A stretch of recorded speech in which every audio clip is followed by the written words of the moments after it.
J. Cole was playing the middle child in his recent discussion about Kendrick Lamar and Drake and the battle and his take in it and all of this stuff with 𝗕𝗥𝗓𝗏. And he is just right in the middle.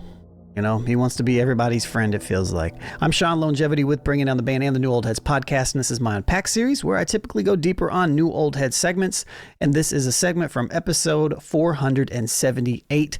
Yes, 478 of them damn things, almost one every week for the last 9.5 years. Yes, that's pretty amazing. I think so, don't you think? Yes, I think so too. Anyways, let's get into this. I'm going to play this video, and then we're going to keep... then we'll talk about it, you know, as we go.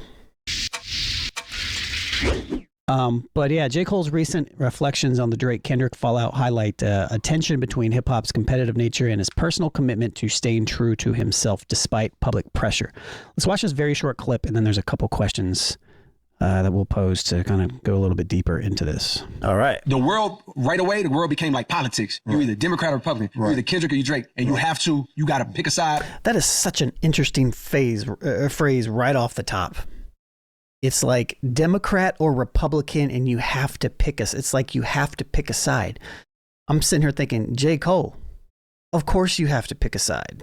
Creatively, that's not my place to say. Right. But I think the out of hand that I think is like, to me, is like disgusting how people try to use that opportunity, either show how they really felt about Drake the whole time, right, or just like pile on and tear this dude down. And like, all right, so maybe I'm a little bit of the anomaly here because I am a talking head, as you can see. And, you know, I have been on a hip hop podcast for the last 9 years talking about this stuff. Our very first episode was Drake as a pop star, right? But like, this was not an excuse for most of us to necessarily talk about Drake in this manner. What it was Kendrick showing the world what many of us already agreed and saw. This is kind of weird energy, in my opinion. Create a narrative as if he's not great. It was a whole campaign and probably still is to this day. Right. So on one hand, it's like, yo, I feel weird and they're going to make headlines out of this. Just like when I see Kendrick get the moment he had, the pop out, the stadium, the Super Bowl, the Grammys. I'm like, I'm just as proud of this as I was when I knew him back then. But I also hate that for Drake. And I hate how the world turns on him. And simultaneously, maybe he's just too close. You know, maybe he's just too close. Because like, he's obviously friends with the guys or wants to be friends with the guys, you know. I don't feel like the world really turned on Drake. I feel like Drake was just exposed for who many of us already knew that he was. Kendrick just put it on Front Street. He let the world know this is who this guy is.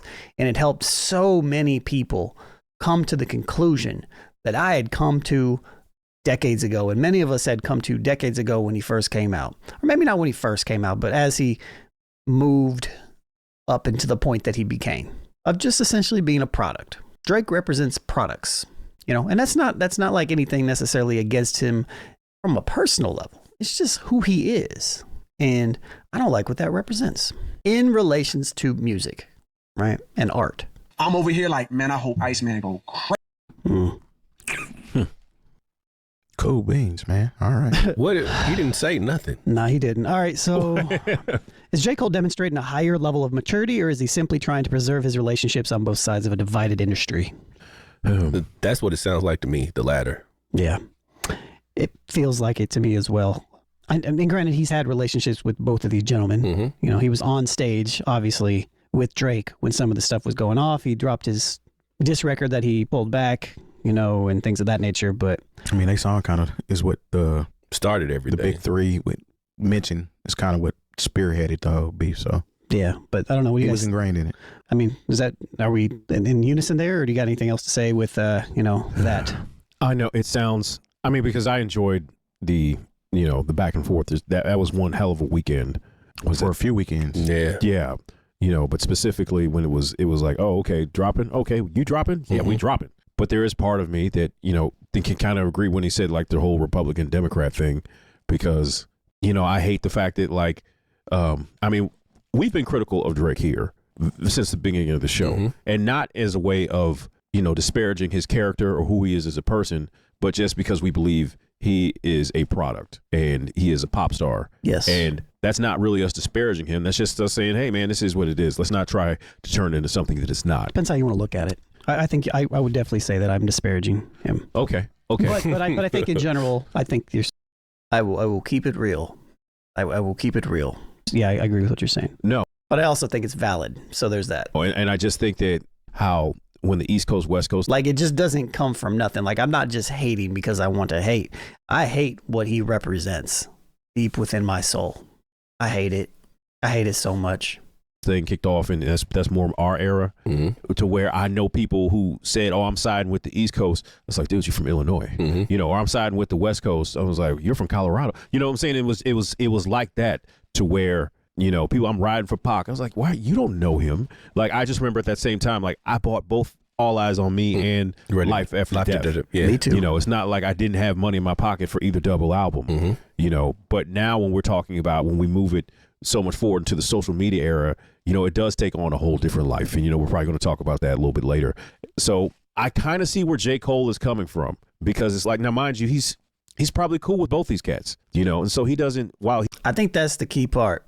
J. Cole is cool, or wants to be cool. Well, he kind of alluded to the fact that he's reached out to them, but he hasn't really heard much back, or there's not been a lot there. But like, J. Cole does not want conflict.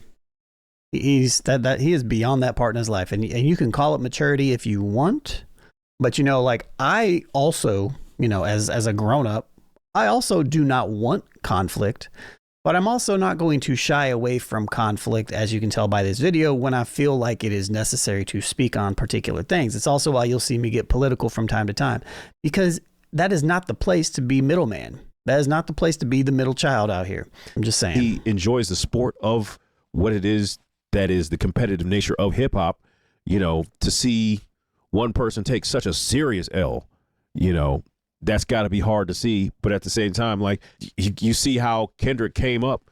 It's hard because you're like, damn, I'm proud of that brother too, you know, but it's at the behest. Yeah. You know, it's like, damn, you know, why does one person have to have such a moment as far as like record sales, you know, notoriety and awards, you know, at the detriment of this other cat over here. Now, mind you, that's always how hip hop has been. Except Drake is doing just fine.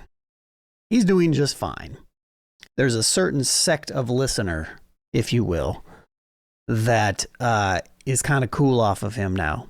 But there's still a large section of people that will still check him when he drops new stuff. You know, I mean, Kool Moe Dee had some other tracks he came with after Mama Said Knock You Out, and we don't really care. But I think this was different. I did. Yeah. I like that. I like that. Go to work. No, that wasn't one of those. He had a song, Hit Him With the Death Blow. Oh, yeah. Yeah, you don't know what I'm talking about. I think the difference was that this battle was much more than just a regular rap beef. This was almost like a battle over culture in a way. It was like the culture that Kendrick represented versus the culture that Drake represented. Like, even when you go back and think about Biggie, Tupac, or Nas and Jay-Z, those are battles within the culture. This Drake and Kendrick thing represented something. Sure, there was that, because I'm not going to sit here and say Drake isn't a part of it at all. That's you know, that's not what I'm saying necessarily. But when you get into the nuance there was a much larger piece being talked about. And to me, that's the split that I saw. The split that I saw was more so down the line from that. And you saw people take sides, generally speaking, people that cared a little bit more on one side and people that were generally just kind of more casuals on the other side. So when we tie that into this particular question, you know, J. Cole and playing sides, it does feel like he's also trying to play both of the sides. If the maturity exists for J. Cole way back then when he pulled his records off, like the Might Delete Later off and all that stuff, then it still exists now. So I'm not going to sit here and say that it's not consistent with who J. Cole is. He just seems like he doesn't have any type of concrete feeling on either side almost. I think I wanted to say backbone, but I don't necessarily. No, I guess maybe I said the right thing because I think he genuinely does want to be friends with both people. I think that's what it is. So I don't think there is a backbone to be had there. I believe that it's kind of BS when people say that, you know, it was Democrat or Republican. You had to pick a side. You had to choose a side. I don't believe that was the case, man. I don't think that was really the issue in the battle. It was just whether or not who won or lost. And all of the actions that came up after that was when people were choosing sides, quote unquote. Like, Like, why are you suing? Why are you going down? Why are you crying? Like it got blown out of proportion than what it really was. All it was people going back and forth about who won and who lost. Nobody really was saying. Nobody thought Drake should die because of this rap battle. You know, even regardless of Kendrick saying it or not. You know what I mean? I don't believe that anybody really had it. There was no threat of violence in this beef for real. Wop. Here's what I'll say. He said it, but I think that was metaphorically. So metaphorically, I do wish metaphorically Drake would die. Not him, not him from the person of who he is. No, I don't want him to die. But the type of artist and product that he is within the culture of music and industry and within hip hop, I don't want any of that to be around at all anymore. People that just chase the product and what people like. I don't like. To me, this was Kendrick attacking that, and from that perspective, I can pick a side. In the gym. I'm in the gym with these takes. It's not even really a take, it's how I feel. I mean, but I'm also somebody who literally I'm like I teach, you know, and mentor and things of that nature. Young musicians, mind you. Young people that are talented, that are getting into this space. And so many of them are coming from the mindset that they need to emulate essentially what Drake is putting out there to do, as opposed to, this could be such a long conversation. I don't want to bore you with it, but I have to combat this on a regular basis. So it does touch me, if you will. It does affect me a little bit more deeper, you know, when I see just the nature of the type of artist that Drake represents get kind of thrown to the ground. It makes my job easier to help these people, these younger kids and aspiring musicians navigate the landscape. The separation of art and commerce will never go away in the current landscape and the way the ways the world is. I mean, I get that. But I like that it got knocked back a little bit. I like that it got punched in the face a little bit. And this is not to say that Kendrick's not a great selling artist and things of that nature, but there's a certain level of integrity to his art that Drake does not have. And if you can achieve all of that while keeping the integrity of your art as opposed to chasing things as a product, it makes my job so much easier to try to help these young musicians navigate a landscape that is not built for them to win. And it was very easy for me to pick a side because I've always been this way and I've always felt this way. And I've always felt, to Terry's point, like he said earlier, that he was a fan of Drake. Sure, there's some stuff that Drake has done. I'll be like, that's not bad. That is a good song. But everything else that he represents in general, being one of the biggest artists within this hip hop space, I can't vouch for it and I don't like it. And some of it's even bigger and beyond him at this point. I think that point in general is beyond him. Because like essentially what you were saying is, and you could tell me if this is not, if I'm doing too much with this, but it's like Michael Jackson. You know what I mean? Like, because that's all Drake is Drake is like the Michael Jackson of this era. You know what I mean? I can never give him that. But that's what You're it is, saying though. of his era. Yeah, of his era. Drake is the Michael Jackson of his era, the one that everybody props up and everything he does is golden. Everybody everybody gives him their best songs. He didn't do it. He had nothing to do with it, but he's the product. You know what I mean? Drake is that. But I would also say that the thing about Drake that differentiates himself from other artists of the past is the fact that he literally stands for nothing outside of popularity and success. Pretty much, yeah. And I can't say that about Mike. No, you can't say that about him. I can't 100% say that about Mike. But to Byron's point that he was making there, I think there is a little bit there. There is a little bit there because people do prop him up in that particular type of way. You know, don't get me wrong. Mike is the pop star and we praise Mike because Mike is Mike. And, you know, it is sacrilegious to compare Drake to Mike. But there are some overlapping things there that I can see. But Drake is the epitome of a product. Mike stood for something. That's what I mean. So it's like Drake is this new level of just complete shallowness. And, you know, from a human perspective, individual, I'm sure that he's a sensitive human being. But He's absolutely sensitive. But the way that he operates within the industry is very much everything that I'm opposed to. Yeah, he's very very corporate moving. But as far as like J. Cole and being mature in his take, I feel like he's pretty much playing the middle because like we've already determined he has a relationship with both of these artists. He feels like he's cool. I mean, he was on tour with Drake at the time of this going on. He had 2 singles with Drake at this time. And I think their idea of what they were trying to do, bringing Kendrick on into that fold, Kendrick wasn't having it. He already knew he had problems with this dude. Yeah. So it's like, nah, I'm not going that route. Man, I really wish y'all could hear that clip that I just sent y'all, man. I had to listen to it in a minute. Because it's Cole talking about when he first heard like that. You know what I mean? Yeah, I do want to hear that. But in the same token, I feel like as far as what the people did during this whole battle, I mean, may the best man win at the end of the day. Who cares what somebody feels? And if Cole had engaged in the battle, I feel like what he should have said, it would have felt like it was me and Drake against Kendrick versus, because it sounds like a whole lot of being concerned with how Drake feels about this and the outcome that Drake had to suffer. Drake is not suffering right now. I mean, granted, he hasn't given us the music that we may have wanted to hear. The singles ain't doing what we wanted them to do or what he thought they should do. There's a whole lot of, let me put this filler out and it's not doing nothing. All right, Drake took the fall. Simple as that. Let's move on. There's too much apologetic things going on behalf of Drake. I feel like people are upset that Drake didn't fare as well as people probably thought he should have in a hip hop battle. And to Lone's perception of things, it's clearly people that were more, you know what I'm saying, concerned with more involved hip hop versus the pop hip hop side of things, how people sided with what they rock with or whatnot. And that kind of went, you know what I'm saying, awry. And then of course that led to the lawsuit and all of that stuff. But at the end of the day, I mean, we got a great battle out of it. Nobody lost their life. They may not be friends. They weren't friends in the first place. Yeah. But as far as Drake, J. Cole, and Kendrick, the common denominator is J. Cole. So J. Cole being the middle part of everybody's cool with J. Cole, I feel like that's the only reason he's taking his stance, because he still, I feel like in his heart, wants to have these relationships with these dudes. I feel like that as well. I think that would be my takeaway from this, is that J. Cole is trying to put that out there that, like, I don't have any lost feelings over anything. Mm-hmm. You know, like, please be my friend.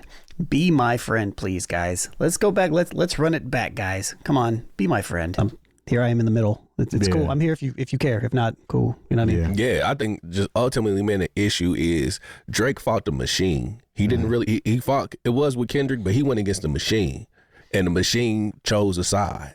But also the machine propped him up for so many years. Yeah, that's what I'm saying. Yeah. Drake was the machine. And he thought he was bigger than the machine. I feel like Kendrick fought the machine. Yeah, I feel like Drake is, I feel like that was illusion, because I feel like from one perspective, absolutely illusion.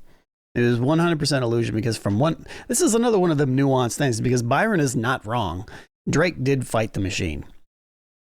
It just so happened that, like, Drake helped build it. And the lawsuit was going up against the music label, and you're not going to win that. Mm-hmm. But at the same time, I feel like that's also, I can't lie and say that there definitely was a part of me that was kind of hoping that Drake did beat the music industry. Not going to lie. Do I think he was suing everything over? Do I think it was bullshit? Yeah, absolutely, 100%. But, like, the music industry is the mafia. It is the biggest bully out there. And, you know, anything, you know, I said this in the past, but anything that can knock the industry off of its path a little bit, push it down in the ground, make it whimper a little bit, like, that would have been cool. But everything else that Drake represented, like the actual character of the lawsuit and everything, was just, it was silly. Like, it was kind of dumb. One of the reasons why it was so stupid, because Drake is the biggest representation of that machine. Yeah. And so it was like, who are you trying to kid? Mm-hmm. Like, that's why it was dumb, because he's literally going at everything that made him who he is. Agreed. So, yeah. And everybody's missing the big picture. Here, let me play this real quick, this clip. Kendrick, make that song Nitro Beam. How did you feel about it? So I listened to it, and I have two first reactions. My first reaction is, that shit's hard. Right. You know what I mean? Like, it's a hard-ass verse, undeniable. The beat crazy, the song is ill, and I'm like, he went crazy. That's my first reaction, because I don't know what I'm listening for, you know what I mean? I think he's talking about Like That. I'm like, that's just tough. Right. My second reaction is, not now, nigga. Right. My second reaction is like it's, no, nigga, this is inconvenient. For me, right at that time, I had just got off tour with Drake. I went on tour with Drake, we did that. I can respect the honesty. And I had Might Delete Later in the Chamber, which was the project that you on, as a mixtape. Right. And then I had the Fall Off finished. I probably had to tweak a couple mixes, boom, boom, but I had this album finished, the Fall Off, right? Let me tell you something else. At that time, I had been working on the Fall Off, which was done. And by the way, that somebody leaked it. I know who leaked it, who said it, you know what I mean? But it's cool, he put it out there. It's like, yo, he was on 2 joints. Kendrick was on 2 joints, or Drake was? Kendrick. Wow. That's kind of wild. It's kind of wild. I think the fall off was done. Guess we will never hear those joints. Yep. I mean, it's over for that. So that there was a rumor about that, right? Mhm. I think I even said on the show, I feel like Kendrick would probably, I heard the rumor that Kendrick was supposed to be on one of these or something. Yeah. It's interesting. And it was supposed to. He had initially stated that he was going to drop the Fall Off 8 weeks after Might Delete later. So that kind of changed push the the whole whole change the thing. rollout. And then we got the let out. Yeah. God bless. We survived it. Yeah, man. Second question. How does J. Cole's refusal to engage in the traditional blood sport of rap beef shift the expectations for what it means to be a top tier lyricist in the modern era? Or does it? No, I don't think it really did anything. I kind of feel like we've touched on this conversation a lot, considering J. Cole and what he did. In that same interview, he talked about how he didn't decide to kind of apologize until an hour before he went on stage. So like he engaged in the battle, and he said it was always weighing on him, so to speak. So an hour before he went out at whatever show was at Lollapalooza or No idea. one of them shows he did. It was Dreamville. Yeah, it was. I thought that was on the interview with Nadeska though. It might have been. It was one of them interviews he did. It But was. anyway, he said that it wasn't until an hour before the show he felt like pretty much bowing out of the whole situation. And we understand Cole's whole mannerisms about that whole situation, as far as him not wanting to be a part of it and sticking his toe in the water and then backing all the way out of it. I mean, I don't think there's really much I can say as far as how Cole felt about that already hasn't been said, especially coming from like somebody that always raps about being the best and is still rapping about being the best, and whoever comes at me is going to get this, that, and other. But you know what I'm saying? This is just Cole. So like, whether it be a blood sport or not, certain people are going to feel a certain type of way. You either going to engage in it or you ain't. Yeah. No, he's a top tier lyricist. I just wish he made better albums. He's confusing, man. I don't know what to say about As Byron says, God bless if you enjoy Cole's music. God bless. the guy, man. Like, He just kind of exists in his own lane in a way. And, you know, like, to be honest, when I don't feel like this is necessary, like, I feel like this is kind of off brand for J. Cole to go on an interview with Cameron to talk about. Well, he don't want that lawsuit. Well, maybe that's what it is. You know, I'm me personally, I'm pretty harsh on J. Cole, but all things considered, I do respect the fact that he bowed out. That he said, you know what, this is not my place. I did it this way. You know, I do respect the fact that he can come on here and he genuinely does not seem like he wants to pick a side. Like he wants to be cool with both of these guys. You know, I can respect the fact that he wants to keep the relationships that he has. I feel like he understands how powerful the relationships are if they would be still relationships. You know, he's known these guys for a long time. You know, he probably genuinely wants everything to be cool, you know, and I get that. But from another perspective, like, you know, and maybe this is just easier for somebody like me to choose a side and pick a side because I don't have that connection to these guys. Like, they're not my guys, you know what I mean? So it's easier for me to comment on and look at the fact that, you know, I'm obviously more Team Kendrick than Team Drake. I mean, there's no denying that. But it's bigger than just picking an artist. Like, it's not about the artists themselves. It's about what the artists represent. And me being an artist is myself and the things that I do in my life and the things that represent me. Kendrick aligns with my morals and my ethics and the way that I navigate through life. Drake doesn't. You know, Drake is a manosphere dude. You know, Drake is somebody whose biggest fan is academics, you know, like it's not even a, you know, I don't know. There's nothing really else I can say to that. So, you know, kudos to Cole, you know, all love, you know, when it comes down to it, you know, I wish him nothing but the best and luck and happiness, I guess, and, you know, clear conscience and things of that nature. And I hope that if these relationships are able to be corrected for him, that they are. You know, I hope he gets what he wants out of that. But when it comes down to picking the sides and all the specifics of everything and who won the battle and feeling upset that Drake got dragged a very specific way and all of that stuff, nah. He still hasn't gotten what I think he deserves. But anyways, I'm Sean, Lonegevity with Bringing Down the Band, the New Old Heads podcast. This is Unpacked. if you like the New Old Heads, or if you want to support, you can support our grassroots movement.